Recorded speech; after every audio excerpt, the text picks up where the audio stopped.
as to how I traveled to the US. You know? And there was, all manner of figures, this plane is this big and it is like this. Google here, Google there.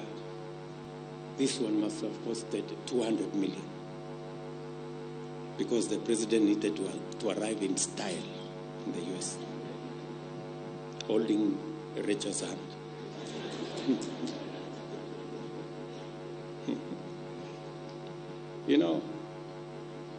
I am a very responsible steward.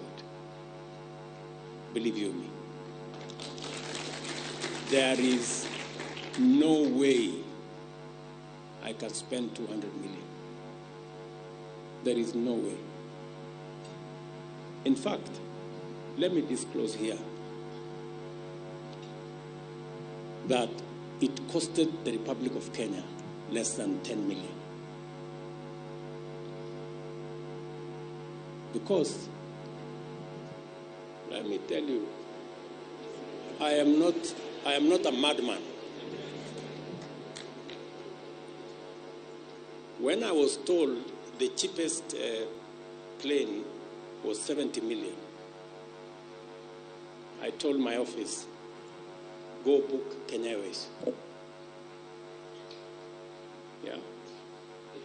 So when some friends of mine heard that I was going to travel Kenya Airways, and we have built a big reputation as a country. We have built friends. Some friends told me, how much do you want to pay?